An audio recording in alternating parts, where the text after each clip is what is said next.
Yes, I know what you're thinking. We've skipped Orchestration 2 momentarily. However, I do this because I think that while Orchestration 3 is more climactic and exhilarating than Orchestration 2, is actually a simpler orchestration to break down. Therefore, for the moment, I felt it best to cover this one, building us up to the middle second orchestration. Just to be clear on which orchestration I'm talking about, let's take another listen to the third orchestration of the excerpt.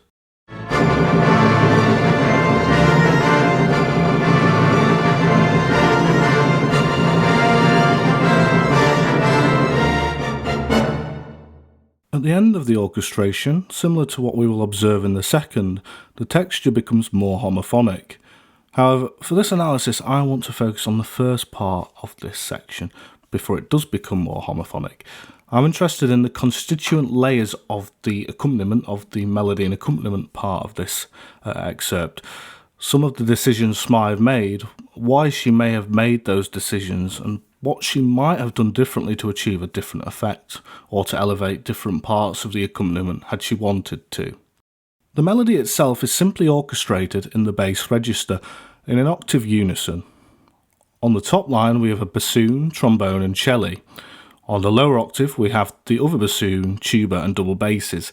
Together the lines provide both intensity and resonance through their unison doublings and power through their octave doublings, making sure they are not consumed by the higher parts.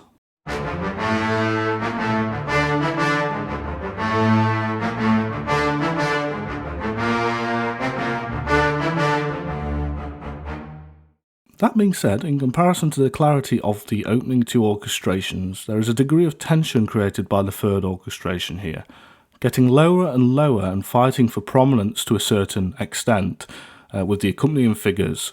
The melody is becoming obscured and the listener must make more of an effort to hear it.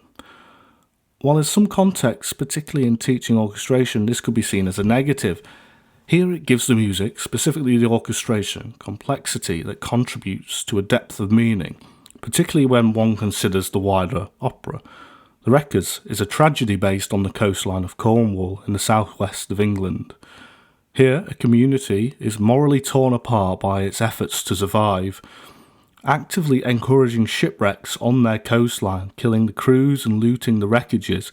Eventually, this activity leads to the death of two of their own community. As if reflecting the consumption of a ship to the stormy, rocky coastline and the demise of these characters, the first theme we establish is consumed, moving immediately from the optimistic to the stormy via its sinking and consuming orchestration. So then, what are our stormy seas, the accompaniment? What is it made up of? Referring again to my tabular analysis and specifically the instrumental stories chart, we can see four parts when discounting the melody part. These four parts are listed as tremolos or trills, counterlines, some of which have a degree of homophony with regards to the melody part, sustained padding, and runs and spreads. The first of these constituent parts are the tremolos and trills fulfilled by the flutes, clarinets, and violas in octaves. The first and second violins also play tremolos in some bars, however I decided they primarily contribute in a different way, one that we will analyse shortly.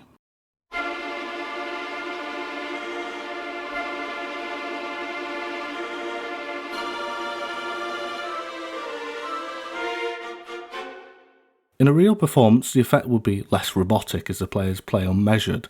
The switching between each note would not be synchronised. In this extract, the flutes and clarinets are playing what are known as fingered tremolos, while the viols played bowed tremolos. A fingered tremolo is distinct as the tremolo is created through the rapid changing back and forth between two pitches. It's similar to a trill but exceeds a second interval. A bowed tremolo, on the other hand, is the rapid repetition of the same note. It is worth bearing in mind that all tremolos are technically fingered on winds, as they do not perform their notes with a bow. This being said, tremolos on the same note, like that of a bowed tremolo that the violas perform, are not impossible on woodwind and brass instruments. However, they are easier to achieve effectively and consistently on string instruments, which has the mechanical advantage of its bow. On woodwind and brass instruments, the effect would require there to be multiple fingerings of the same note, which is not consistent across the whole pitch spectrum of each instrument like the strings. Moreover, the non-standard fingerings of these notes can often be of a slightly different tuning. With regards to the trill at the end of this passage in the flutes, I'm not sure if they're an engraving error in the score I copied. It seems strange to me that the clarinets an octave lower would continue with a tremolo while the flutes would switch.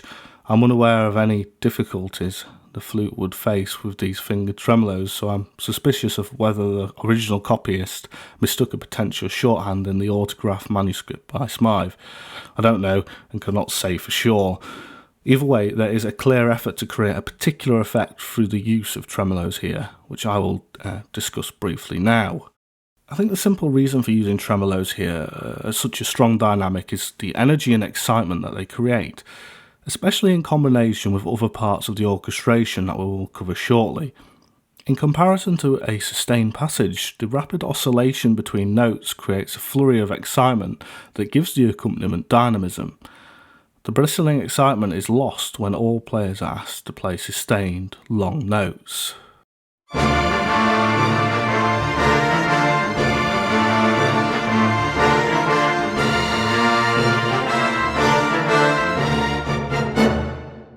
The terminology I use to describe various parts of the texture in this course are often a compromise between what I think they are and how best that I can distinguish them from the other parts of the texture.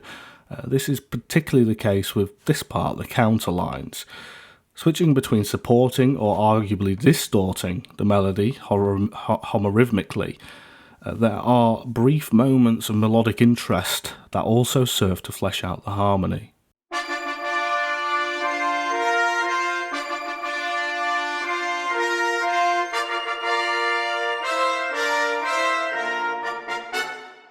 As we can see here, the piccolo, 2 oboes, 2 trumpets and 4 French horns perform this part.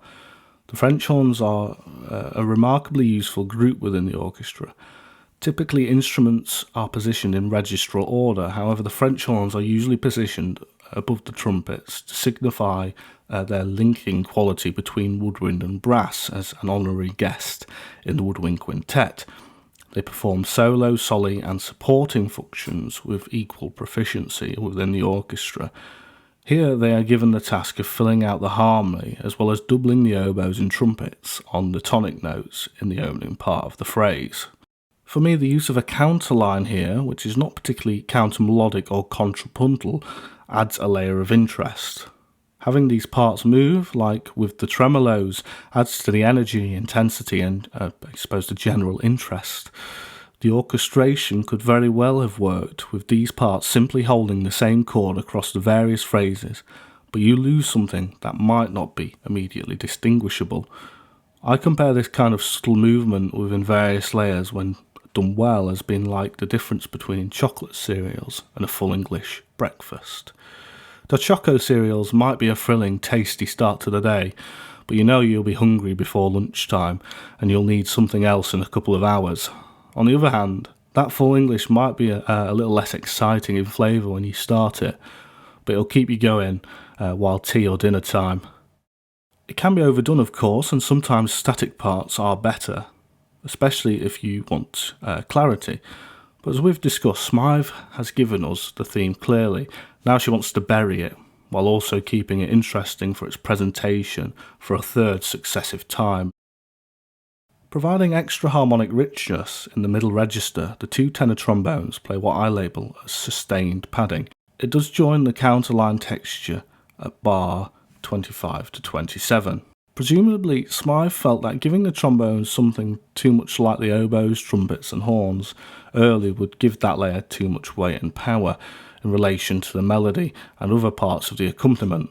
Therefore, having the trombones play sustained notes would somewhat keep them out of the way while also contributing to the volume of this orchestral tutti.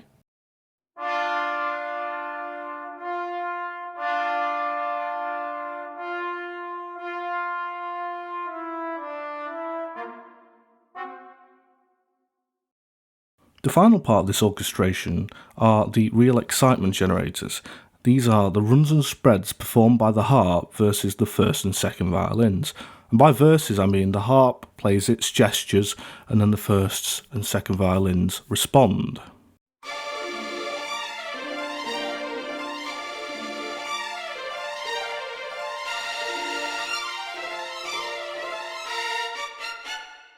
The thing that I find most interesting about this layer is the divisi violins. The first and seconds play the exact same notes. They are doubled at the unison. Why would Smyth do this? The violins are exactly the same. In one respect, the divided line within the sections themselves is to simply make the runs easier to play. Some players only need to focus on playing the upward arpeggio, while the others focus on the downward line.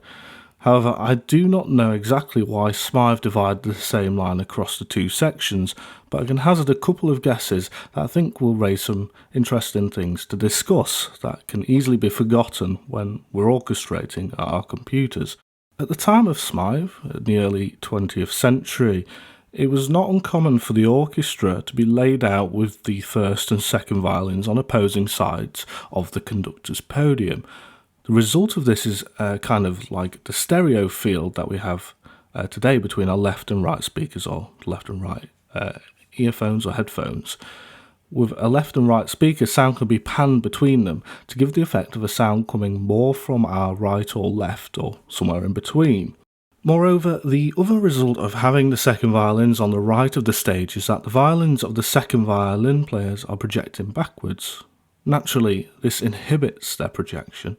Therefore, by dividing the sections of the first and seconds, you have a balance between left and right sides of the stage, and a blend of first and second violins rather than a switch between a potentially stronger section and a weaker sounding section. For similar results, the other possible reason for Smyth's decision to use divisi here is to guarantee a more precise number of violins on each part of the semiquaver, arpeggios and tremolo chords.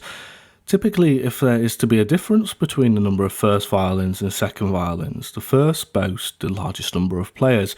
With typically a pair of players to a desk, the first violins can have one or two more desks, although I've also seen more greater imbalances than that even, resulting in a section with potentially 1, 2 or 4 more players.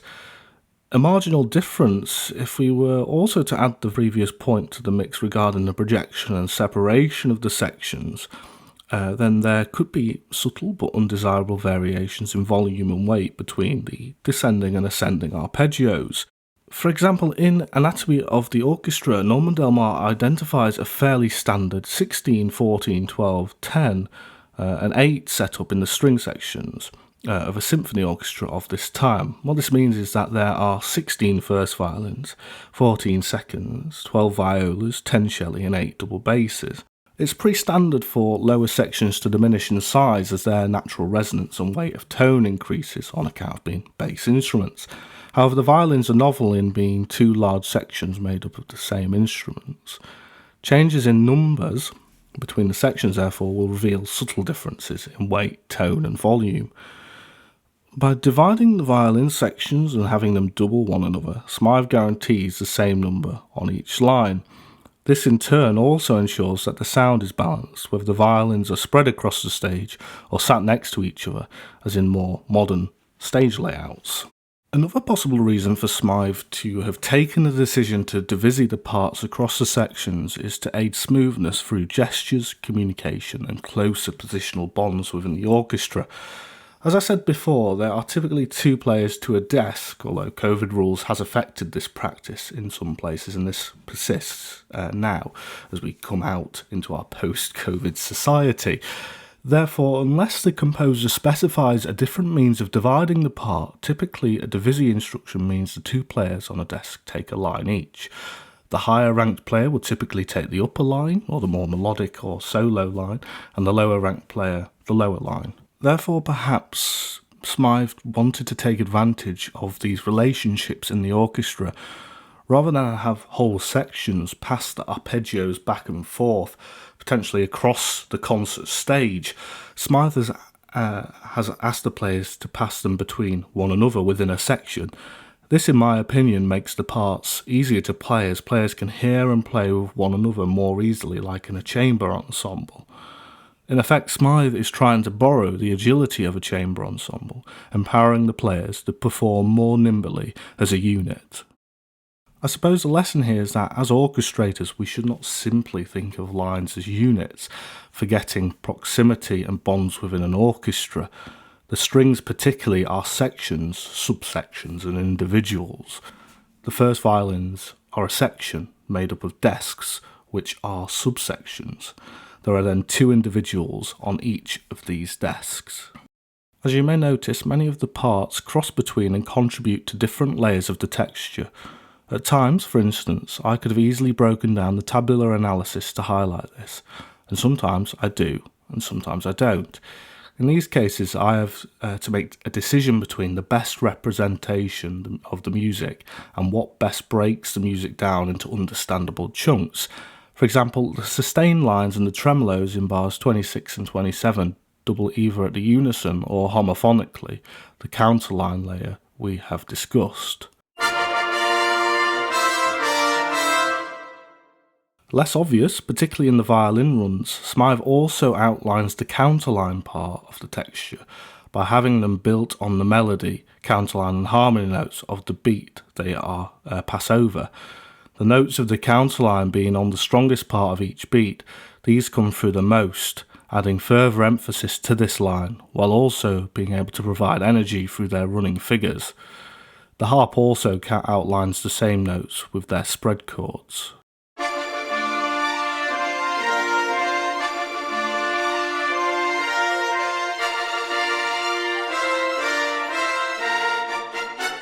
As we can see, the orchestration here is incredibly rich, with independent but interconnected layers. Each layer adds a dimension, while contributing to the whole. With the melody in the bass, Smyth treats us to an upper texture that is a bristling flurry of energy and excitement.